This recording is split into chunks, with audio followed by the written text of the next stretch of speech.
Hola, soy Silvia Salinas y una vez más les saludo en este nuevo programa que hace parte ya del ciclo número 10 del programa Futureando. ¿Qué es Futureando? Futureando es un programa para pensar y co-crear el futuro desde distintas temáticas y perspectivas. Es una invitación para hacernos protagonistas y también corresponsables de un futuro de bienestar, crecimiento y sostenibilidad. Hago este programa desde la convicción de que de que el tema del futuro es un futuro de corresponsabilidad y en este programa confluyen mi ser y quehacer como antropóloga y activista por los derechos y también, por supuesto, mi rol dirigiendo Catalítica, una empresa dedicada a promover la innovación social y organizacional. Hoy la pregunta que nos convoca es una pregunta muy relevante y sobre la cual quizás se habla, no quizás, se habla muchísimo, que implica el concepto de sostenibilidad. La pregunta es, ¿desarrollo insostenible? Es una pregunta, como siempre solemos hacer en este programa, provocadora. Quisiera empezar, dar una brevísima introducción con algunos datos estadísticas globales destacadas. Solo el 17% de los objetivos y metas evaluables de los Objetivos de Desarrollo Sostenible u ODS están en camino de lograrse antes del 2030. Casi la mitad, un 48%, muestra desviaciones de moderadas a severas y el resto presenta progresos marginales, estancamientos o retrocesos desde el 2015. Medio mundo, es decir, casi el 50% de la población global, padece escasez grave de agua al menos parte del año. Unos 500 millones viven en escasez durante todo el año y casi 2.000 millones carecen de acceso a agua potable segura. Y como tercer dato, nada más, a manera de introducción, la huella ecológica humana supera un 71% de la capacidad regenerativa del planeta. Habitamos con un consumo equivalente al 171% de lo que la Tierra puede reponer. Para hablar sobre este tan importante tema que es la sostenibilidad, posiblemente una de las palabras más utilizadas, diría no solo en el mundo del desarrollo, tampoco en el mundo empresarial, sino en general, tengo un invitado muy especial. Tengo como invitado a Denis Funes, que además es el primer hondureño que voy a entrevistar en Futureando en los casi 10 meses de Futureando, así que es un honor particular tenerte y darte la bienvenida, estimado Denis, acá. Denis también estuvo un periodo importante en Bolivia, así nos conocimos, como para compartir con la audiencia. Y bueno, Denis es, entiendo, ingeniero ambiental, pero tiene experiencias muy diversas también en la cooperación, ahora en gobierno. Pero bueno, siguiendo el programa el formato de este programa, quisiera pedirte más bien que tú te presentes. ¿Quién es Denis Funes? ¿Qué quieres compartir con la audiencia desde lo que es tu experiencia, tu formación y bueno, también tus visiones sobre el tema de sostenibilidad? Muchas gracias, Silvia. Primero, un gran saludo y siempre recordándote en nuestras aventuras en Bolivia. Ujú. Bueno, también un saludo especial a todos los que están escuchando este programa Futuriando, que realmente nos reta a pensar más allá de lo que hacemos día a día y que, bueno, todos estamos siempre en esa rutina de querer salir adelante en muchos frentes, en muchas cosas.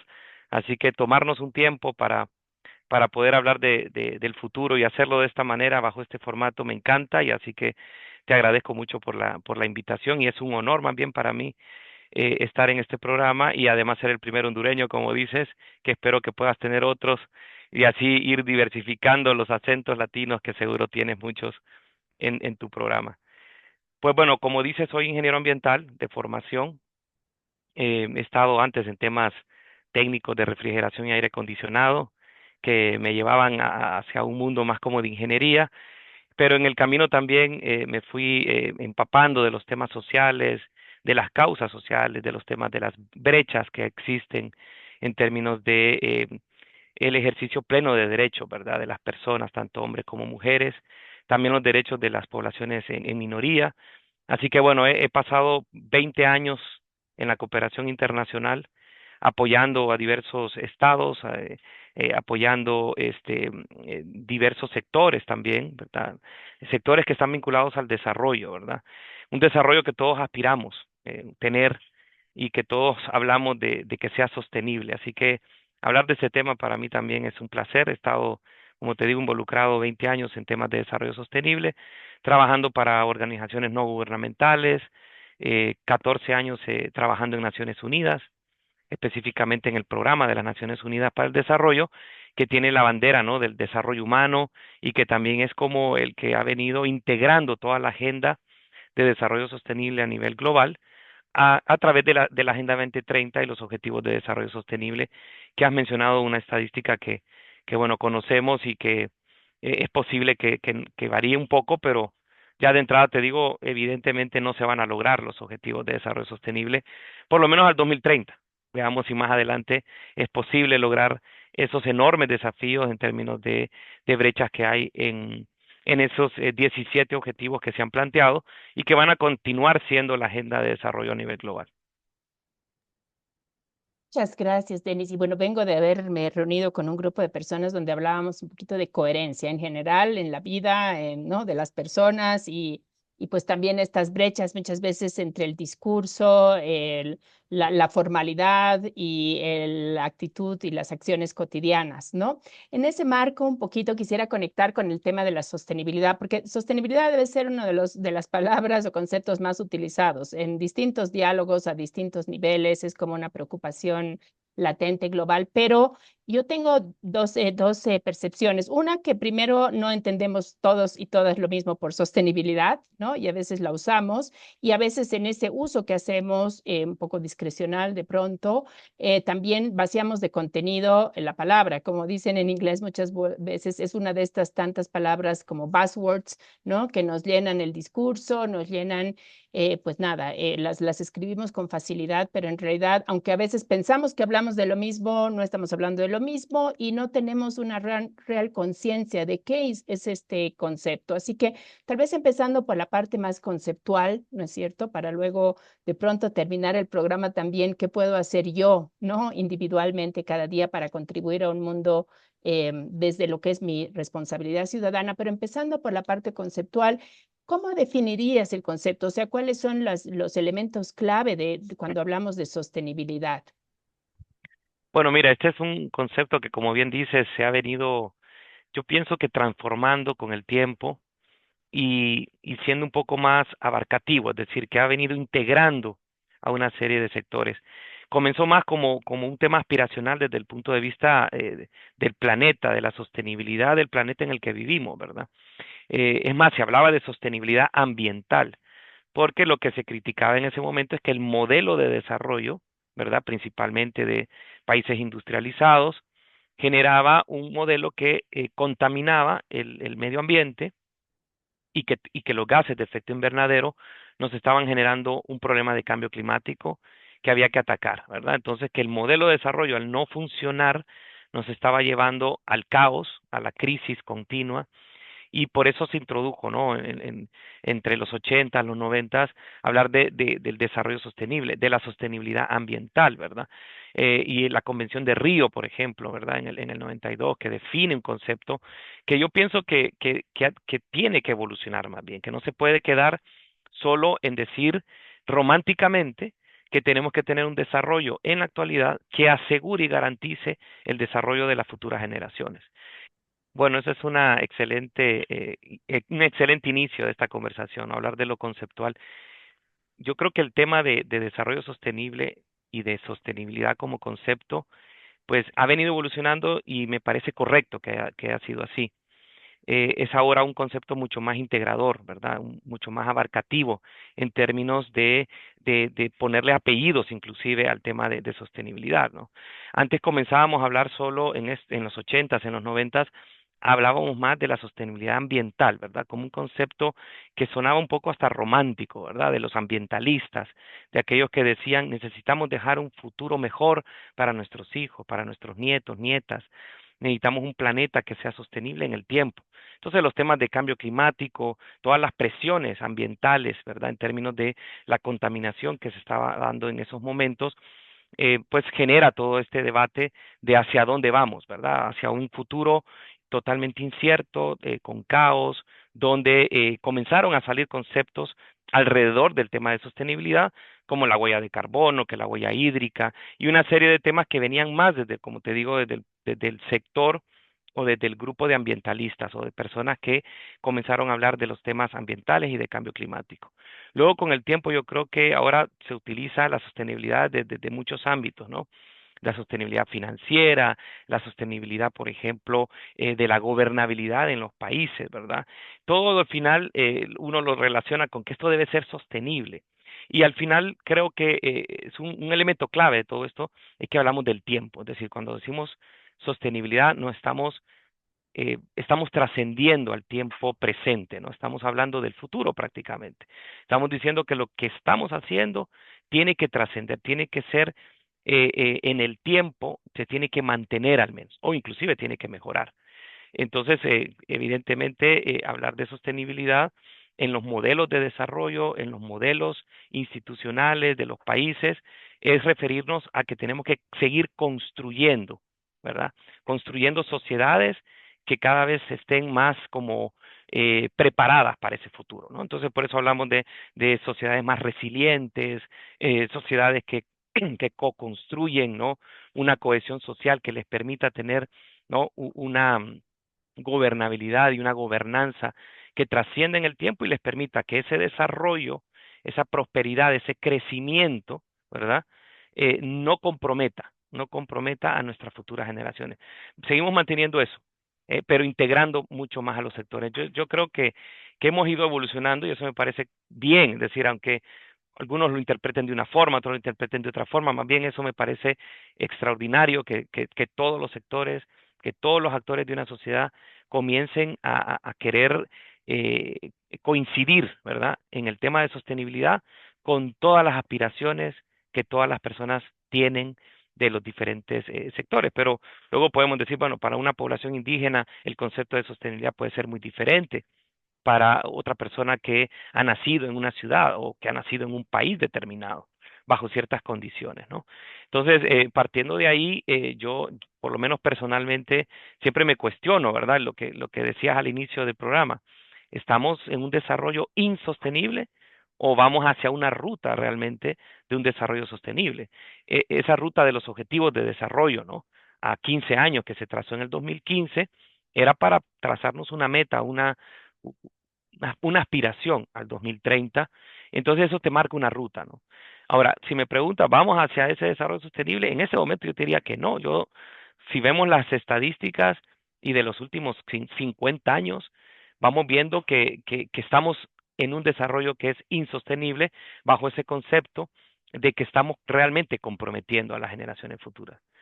Es más, la nuestra, pero por ahí nuestros hijos o nuestros nietos, nietas, son los que van a ver esas consecuencias de las decisiones que se han venido tomando. Y ahí hay elementos claves como por ejemplo el tema del consumo, ¿verdad? El consumo para mí está en el centro del debate de lo que es la sostenibilidad. Porque por un lado tenemos brechas, ¿verdad? Brechas de acceso a servicios que son básicos, de acceso a aquellas cuestiones que son derechos fundamentales para vivir. Vos mencionaste, por ejemplo, la brecha que hay de acceso al agua potable. Ese para mí no es un tema que es el centro de atención de la sostenibilidad, no, eso es un derecho. Es decir, todas las personas que habitamos este planeta deberíamos de tener derecho a consumir agua segura, ¿verdad? Consumir agua potable, que no nos enferme, que no nos, ¿verdad? Que no nos genere enfermedades gastrointestinales, por ejemplo, ¿no? Que nos permita un desarrollo humano. Y hay brechas en otro montón de servicios. Por ejemplo, el tema de electricidad, que para mí es uno que está vinculado en el centro, ¿no? El tema de la conversación sobre el cambio de la matriz energética o el tema del consumo de energía eléctrica está en el centro del consumo, vinculado a la sostenibilidad. Pero también hay brechas, ¿verdad? También tenemos muchas poblaciones que no tienen el acceso a la energía eléctrica, que es básico para que podamos también prosperar y tener pues una diversidad desde la refrigeración de los alimentos o desde la iluminación en la noche para que nuestro día sea un poco más largo y podamos hacer otras actividades. La energía eléctrica es básica, ¿no? Entonces yo separaría en la discusión esas dos cosas, ¿verdad? Lo que es las brechas que tenemos de desarrollo, que eso va a seguir latente. Tenemos todavía, ¿no? Yo no concibo que tengamos un mundo donde tengamos altos niveles de desnutrición crónica infantil en muchos países, ¿verdad? Tenemos hambrunas, es decir, yo no concibo, ¿no? Y ahí, claro, vienen todos los temas de la desigualdad que hay, ¿verdad? Desde muchas personas que acumulan riqueza que acumulan activos, ¿verdad? Activos de todo tipo y consumen muchísimo, a personas que están en el otro extremo que lo que están pensando es qué van a comer en ese día, ¿no? Entonces, esas grandes brechas de desigualdad, pues son parte también de la discusión del desarrollo. Pero si hablamos de sostenibilidad, yo lo centraría en el tema del consumo, porque es ahí donde estamos viendo que nuestros niveles de consumo son mucho mayores a lo que existe de disponibilidad en el planeta. Y mientras más consumimos, entonces más presionamos, ¿no? Más presión tenemos sobre el suelo, sobre el cambio de uso del suelo, sobre los temas de deforestación, que a su vez comienzan a presionar otras cosas, ¿verdad? Mientras más consumimos energía, por ejemplo, de algún lado se tiene que producir la energía, ¿no? Y a pesar de que tenemos avances, por decirte, en temas de energía renovable, que tenemos muchos avances. Ahora tú ves las cifras del 2024 y el 40% de toda la matriz energética global viene de fuentes renovables, viene de la energía solar, de la energía nuclear, de la hidroeléctrica, de la biomasa, de la eólica, y tenemos un 60% que todavía viene del combustible fósil, ¿verdad? Esto es un gran avance en términos de desarrollo sostenible y tenemos que seguir avanzando. Pero vamos a seguir, es decir, en términos absolutos, puede ser que el 40% suene bastante, pero todavía el 60% que se utiliza de combustible fósil se incrementa año con año. Es decir, que la presión que tenemos sobre esas reservas que puedan haber de gas, de carbón, de petróleo, etcétera, van a continuar, no van a desaparecer. Es más, hay países que van cambiando también sus matrices y con las crisis energéticas que se van dando, y eso te va generando más consumo. Tú has tenido invitados aquí que hablan de inteligencia artificial, ¿verdad? Y el rol que eso está teniendo en la transformación de nuestro día a día, inclusive, ¿no? Ahora todo el mundo usa de diferente manera la inteligencia artificial, desde un ChatGPT hasta otro tipo de usos, pero lo que está detrás de esta revolución, ¿no? De esa cuarta o quinta revolución que hay, que ahora es tecnológica, es que el consumo de energía eléctrica se ha duplicado o triplicado. Y eso no va a parar. Es decir, los centros de datos para poder sostener, ¿verdad? Todo el aprendizaje de estos algoritmos de inteligencia artificial, todos estos sistemas de inteligencia artificial que lo utilizan pues millones de personas, implica una alta demanda de consumo de energía. Entonces, ¿es tan sostenible la pregunta en términos de mientras más avanzamos a la parte tecnológica? Algunos pueden decir, no, no, pero eso nos va a hacer consumir menos otras cosas.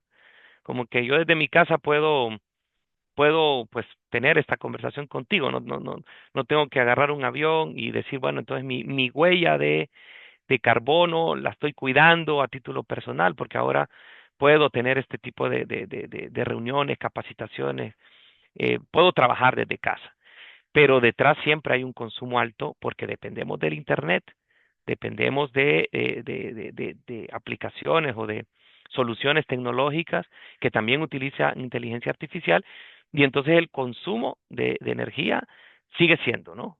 Igual para el tema de la electromovilidad, que también hablamos y decimos, bueno, yo avancemos hacia la electromovilidad, pero también la electromovilidad lleva un alto consumo de energía eléctrica porque tenés que cargar los vehículos, ¿no? Entonces, uno trata de ver cómo va compensando cosas, porque hemos venido escuchando que lo que tenemos que hacer es luchar contra el cambio climático, por ejemplo. Entonces, es reducir las emisiones de CO2, pero presionamos otras cosas, presionamos otro tipo de recursos naturales que al final en el balance tú dices, bueno, estoy mejorando aquí, pero empeorando en otro lado. Y todo el tiempo estamos en eso. Entonces, para cerrar este bloque, yo diría que sí vivimos en un mundo donde es insostenible lo que hacemos, pero que hemos logrado adoptar el concepto de sostenibilidad como un tema aspiracional, como un tema que nos motiva a seguir innovando y a seguir mejorando la manera en la que hacemos nuestro crecimiento económico, en la manera en la que nos desarrollamos, sin olvidar que tenemos brechas, como te decía al inicio, pero una vez que esas brechas de ese acceso a servicios básicos se pueda lograr en el mundo y tengamos un mundo con muy pocas personas en situación de pobreza, ¿no? Pobreza extrema y de desigualdad, todo se va a concentrar en que vamos a tener que llegar a un punto en que tenemos que racionalizar el consumo de todo lo que tenemos, ¿no? Desde el uso del agua, desde el uso de la electricidad, que si nosotros no lo hacemos por conciencia propia, pues los que administran estos servicios nos obligan a tener que hacer un consumo más racional, aplicando normativas, aplicando esquemas de racionalidad, ¿no? Como que te dan agua. Bueno, yo vivo en Tegucigalpa y aquí el agua nos llega cada 15 días, es decir, el servicio de agua potable de los sistemas, ¿no?, públicos nos llegan cada 15 días y cada quien tiene que ver cómo almacena lo máximo que puede de agua para durar esos 15 días y volver a llenar esos recipientes para volver a aguantar otros 15 días. Si tuviéramos servicio 24/7 que podamos abrir y desperdiciar el agua, bueno, ahí tienen que entrar esos temas de conciencia, decir, bueno, a pesar de que tengo acceso ilimitado, entre comillas, a ciertos servicios, yo tengo que tener conciencia de su uso racional para que esto realmente pueda ser sostenible en el tiempo. Mil gracias. De Futureando siempre digo que es un programa, busca ser un programa con los pies bien en la tierra y pero a su vez con la capacidad de pensar, innovar hacia adelante, ¿no? O sea, en un tono también realista pero positivo. Así que creo que nos has dado todo un estado de situación, lo agradezco, súper interesante. Comentar también, en el programa hemos tenido dos invitados que ahorita recuerdo rápidamente, uno que ha hablado sobre el tema del agua y otra persona que ha hablado sobre el tema de la moda, ¿no? El consumo y todo lo que creo que es una arista de esta parte del consumo y su impacto en el medio ambiente. Y escuchándote también reflexiono sobre dos conceptos. Ya decía que pues en la mañana estuve hablando sobre coherencia. Yo creo que ese es uno de los temas y también la perspectiva integral, ¿no? Porque creo que a su vez, al mismo tiempo, y tú me dirás, que vamos poniéndole apellidos, ¿no? Sostenibilidad financiera, sostenibilidad, a veces vamos perdiendo esta idea de que al final es sistémico, ¿no? Y que al final lo que tú dices, o sea, logramos un avance en algo, si ese avance no toma en cuenta el resto, pues va a significar una pérdida. Entonces, vamos al final como también echando parches, ¿no? El otro día escuchaba a alguien que nos decía de un programa que su preocupación era que todos los que están trabajando el tema de sostenibilidad, medio ambiente, etcétera, se están olvidando de las personas, ¿no? En los territorios, y es muy interesante, ¿no? O sea, en realidad, claro, el desafío es sistémico y cómo también, por eso vincula, creo también con todo el tema de la coherencia o la incoherencia, tal vez más frecuente, esta idea también de que todo está atravesado por intereses, por relaciones de poder, etcétera. Entonces, en ese mundo, navegar con una apuesta por la sostenibilidad no es nada fácil, ¿no? Pero tal vez para ir, digamos, haciendo un pequeño giro a algunos ejemplos, innovaciones inspiracionales y desde toda tu mirada y trayectoria y también el rol del PNUD, ¿no? Que tiene en impulsar la innovación social. ¿Qué nos podrías comentar? O sea, ¿qué buenas prácticas, qué ejemplos inspiradores podemos encontrar en esta apuesta por la sostenibilidad, ¿no? Para hablar del lado positivo. No, claro que sí, siempre hay, como te digo, bajo la aspiración de que tenemos que ir mejorando continuamente nuestro modelo de desarrollo y de crecimiento económico, pues los países comienzan a buscar soluciones, a innovar, a hacer perspectivas inclusive de cómo tenemos que adaptar la tecnología, de cómo tenemos que adaptar los modelos de gobierno, de gobernanza, específicamente en los territorios, para que avancemos hacia esa aspiración, ¿no?, de que esto sea sostenible. Pero tú bien lo has dicho, ¿no? Si no ponemos en el centro a las personas, esto no va a funcionar. Y cuando hablo de, es un desarrollo basado en las personas, es decir, la sostenibilidad la estamos nosotros mismos, las personas construyéndola y somos los que buscamos que nuestra especie sobreviva al final, ¿no? Estamos luchando como seres humanos a que nuestra especie sobreviva y trascienda en el tiempo. Y tenemos a nuestro alrededor, pues, lo que es la biodiversidad en términos de recursos naturales, que hacemos uso de todo lo que está a nuestro alcance para poder cumplir con nuestras necesidades, con nuestras aspiraciones, y como decía, intentar que esto trascienda en el tiempo y que también le sirva a nuestras futuras generaciones. Entonces, mira, si lo ves desde el ámbito individual, estaríamos mucho peor, ¿no? En términos de sostenibilidad. Porque realmente generar conciencia individual del uso racional de los recursos es, es una tarea ¿no? Casi imposible. Entonces ahí es donde el rol de los estados, el rol de los gobiernos, el rol de las políticas públicas son las que realmente te permiten definir hacia dónde orientar el tema. Y hay ejemplos buenos como ejemplos malos.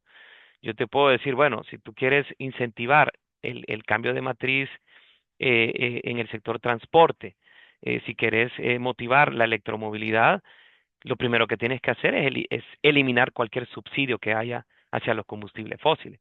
Y eso solo lo puede hacer un Estado, ¿no? Yo me pongo a pensar en el caso de Bolivia, por ejemplo, que ha venido trayendo un subsidio a los combustibles que desde todo punto de vista es insostenible. ¿Por qué está? Bueno, por decisiones políticas, por decisiones en su momento que tenías, tenías espalda financiera, ¿no? Tenías musculatura, podríamos decir, económica para poder decir, estoy en la capacidad de absorber una parte del costo para que el Estado lo ponga y que a la población le salga mucho más barato ir a poner combustible y que los precios del transporte público sean lo más bajo posible. Está bien, eso es genuino, políticamente también es genuino, pero si lo proyectas en el tiempo, como lo que te dicen, ¿no? Cuando estás en vacas gordas, uno piensa de una manera, pero cuando ya te encuentras con las vacas flacas, no lo habías previsto, ¿no? Entonces, cuando querés realmente hablar de sostenibilidad, no te puedes quedar en una medida que la puedas mantener solo 4 o 5 años o 10 años. Tienes que pensar en algo que pueda ir más allá del tiempo. Y bueno, vemos el ejemplo de que ese subsidio a los combustibles fósiles en Bolivia de ninguna forma es sostenible desde el punto de vista financiero, ¿verdad? Porque el Estado ya no puede, desde el punto de vista de la disponibilidad de esos dólares que yo necesito para poder seguir pagando esa factura vinculada a la importación de combustibles. Y por otro lado, también desde el punto de vista ambiental y de las emisiones, ¿verdad? Entonces, la coherencia que tú hablabas, y no es para criticar lo que ha ocurrido en Bolivia, pero la coherencia es muy importante en los temas de sostenibilidad.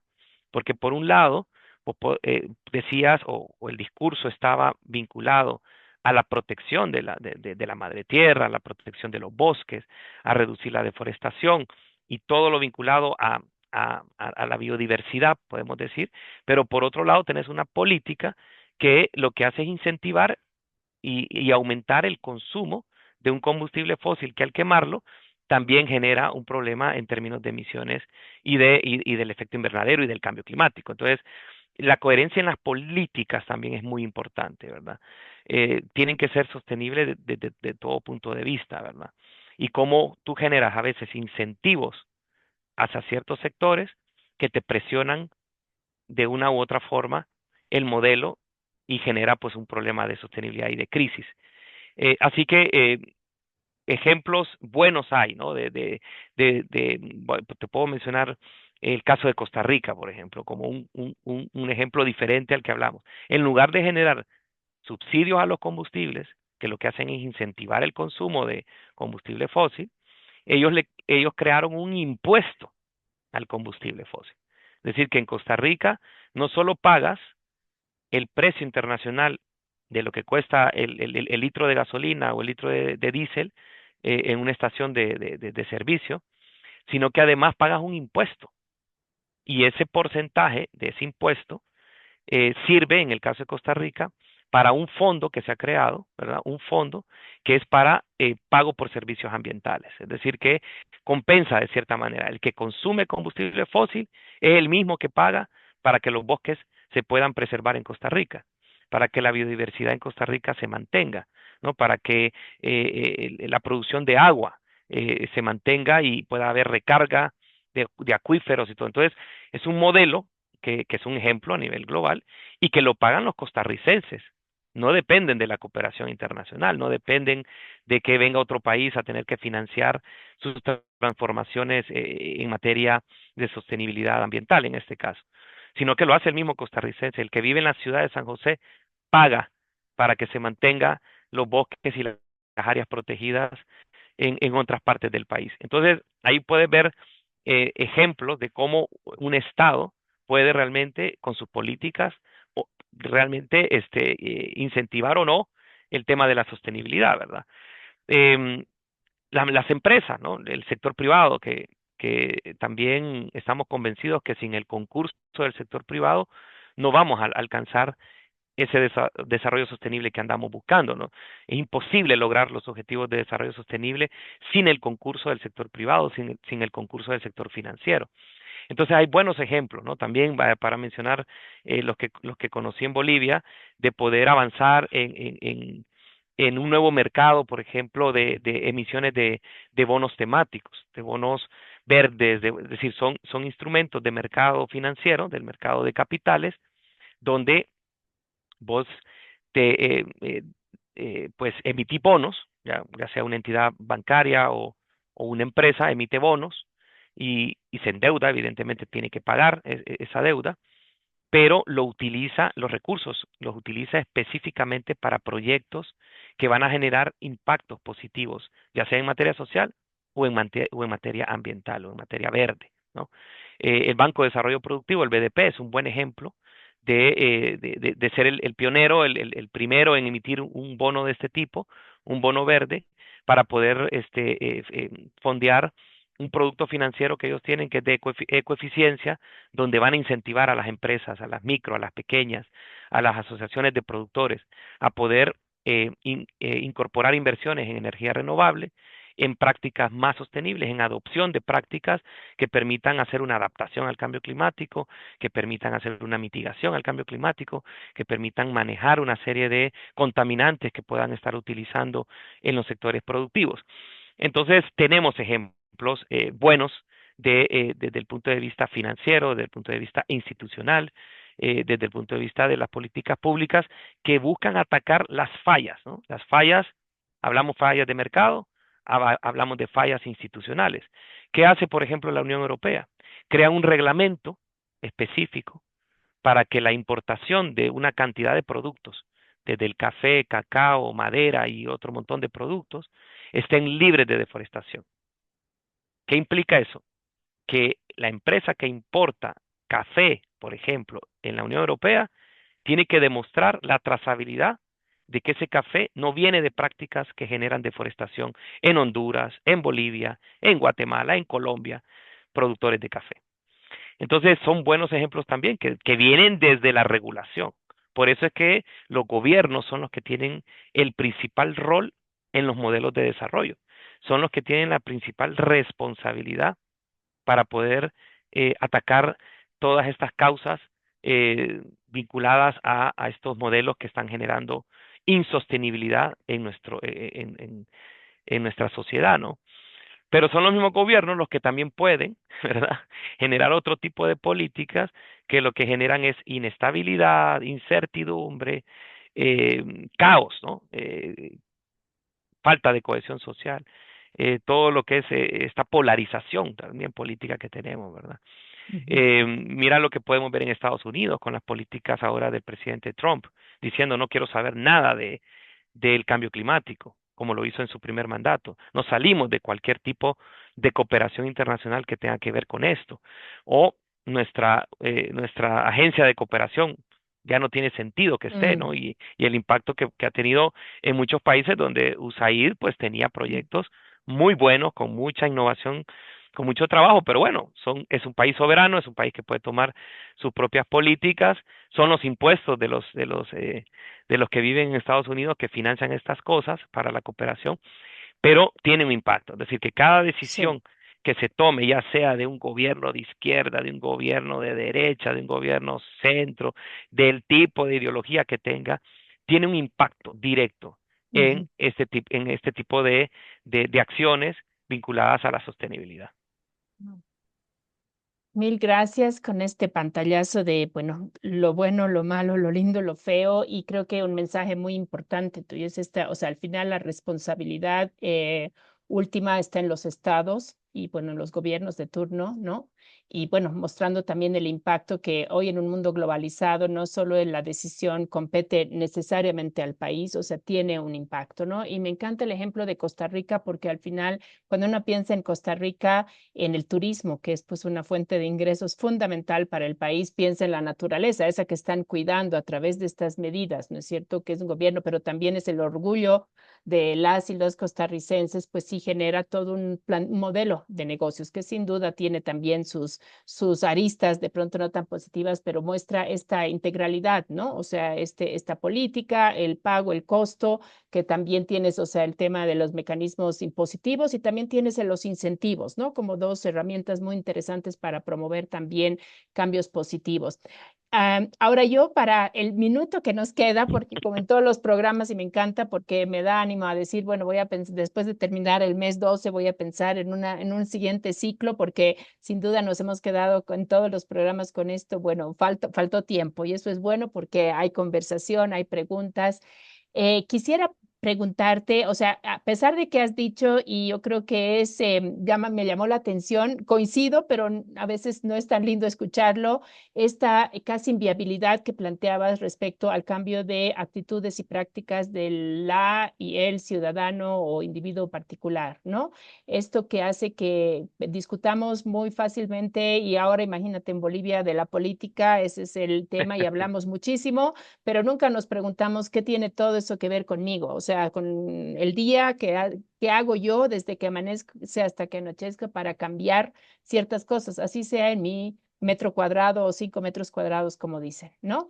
Y ahí también llamar la reflexión, o sea, hay la juventud, de alguna manera también nos está Mm. planteando desafíos, nos está cuestionando, pues tiene múltiples aristas y lados esto, desde pues los temas de salud mental, la depresión, qué mundo nos están dejando, pero vamos a terminar el programa con de alguna manera, algo positivo y un llamado a la acción. Así que quisiera darte un minuto para un llamado y tal vez algún ejemplo de qué puedo hacer yo Silvia, o quien sea que esté escuchándonos entre la audiencia, qué puedo cambiar yo en mi diario vivir sin necesidad de esperar lo que haga el gobierno en mi país o sin necesidad de decir yo no tengo nada que ver con lo que pase o deje de pasar y todo es responsabilidad de otros y otras, sean gobiernos o sean Mm. empresas, ¿no? Entonces te doy la palabra para esta última ronda No, un y poquito más excelente. corta. Sí, sí, muy bien. Mira, yo por eso hablaba en algún momento y creo que tenemos que generar otro espacio de conversación para hablar del tema del consumo, porque yo te decía que ahí se centra todo. Y si ahora lo pasamos hacia lo que yo puedo hacer como individuo, nosotros somos los que consumimos. Entonces esto se llama el poder del mercado. El poder del mercado es el que puede mover a cualquier gobierno, además. Entonces, desde el ámbito personal, y eso yo lo veo en la juventud que vos mencionás, lo veo en mis sobrinos, lo veo en mis hijas, ¿no? Veo una generación nueva que sí está llena de muchos problemas también vinculados a la tecnología y a otras cuestiones que están sufriendo nuestros jóvenes, pero lo veo con mucha más conciencia en estos temas del consumismo, del respeto a ciertos equilibrios, ¿no? Que la naturaleza tiene que tener para que podamos realmente crecer como seres humanos. Entonces son los que están más preocupados si botas la basura en la calle o si dejas el grifo del agua abierto, si te lavas los dientes con el grifo todo el tiempo botando agua o lo cierras. Mi hija que tiene 6 años me dice, papá, yo que hablo de estos temas, y me dice, papá, has dejado el grifo abierto. Y yo como, no puede ser.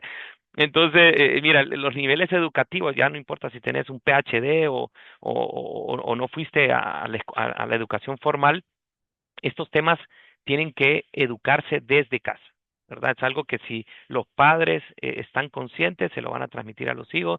Ahora también al revés, los hijos, los jóvenes se lo transmiten a los abuelos, se lo transmiten a los padres, y es una interacción que tiene que estar todo el tiempo. Podemos hacer mucho, muchísimo, siempre y cuando esto vaya trascendiendo hacia las políticas, hacia los gobiernos. Si no, se queda solo en bonitas intenciones. Pero el poder que tenemos como consumidores no lo podemos subestimar. Entonces, aquí es cuando ya te cuestionas, vas al supermercado y preguntas, bueno, ¿y esto que estoy comprando, esto que estoy llevando hacia mi casa, estos alimentos que estoy comprando para consumir, ¿de dónde vienen? ¿Qué prácticas tendrán? ¿Están incentivando temas de cambio climático? ¿Están generando explotación infantil? Es decir, a medida que uno va moviéndose por la vida, es como este transporte que estoy usando, este automóvil que me estoy comprando, ¿realmente va a contribuir a esa cuestión aspiracional del desarrollo sostenible? ¿O soy yo el que estoy como volteando la cara a ese tema? No me importa, yo consumo lo que quiero porque tengo la capacidad de hacerlo, ¿no? Ujú. Entonces, tenemos mucho que hacer realmente, pero mira, yo soy optimista en eso, pero también soy consciente de que esto va a requerir muchos años de construcción, de sociedad, ¿verdad? De construcción en los hogares, para que realmente tomemos la conciencia suficiente que mueva el mercado. Si vos mueves el mercado, mueves todo. Esto, con esto termino, ¿no? Esa regulación de la Unión Europea de no consumir productos que tengan deforestación, no creas que vino de los intelectuales que están en los parlamentos y en las instituciones, no, eso vino de la gente, Mm. de conversar con el ciudadano europeo que cada vez tiene más conciencia y que cada vez más se cuestiona de dónde está comprando de dónde viene lo que consume, ¿no? Entonces al final eso presiona y los políticos y las instituciones al final se tienen que alinear a lo que las personas están deseando que ocurra, ¿verdad? Entonces creo que sí hay que darle al final un mensaje a la gente de que tenemos la fuerza para transformar este mundo y poder llegar a ese desarrollo sostenible que tanto anhelamos. Mil gracias, Denis. Mil gracias. Creo que esa es también la voz importante, de quedarnos con una reflexión de qué puedo hacer yo hoy, mañana, ¿no? Para empezar a cambiar y qué puedo hacer yo también para movilizar a mi barrio, a la ciudadanía, porque todas y todos tenemos un poder, ¿no? No somos víctimas. Por eso esta invitación también a co-construir. Evidentemente no tenemos el poder de pronto de ser tomadores o tomadoras de decisión, pero sí tenemos el poder ciudadano también. Así que mil gracias por tu tiempo. Sin duda continuará porque tenemos que hablar. Mientras te escuchaba pensaba en todo el tema de la educación, el planteamiento, bueno, muchos temas. Eso también me alegra, que la conversación no se agote y que nos volvamos a encontrar pronto. Un abrazo muy fuerte hasta Tegucigalpa y de verdad un país que no conozco, así que espero poder llegar algún momento y que sigamos conversando. Un abrazo muy grande. Igualmente, Silvia, un abrazo para todos y todas los que siempre están pendientes de tu programa. Hasta la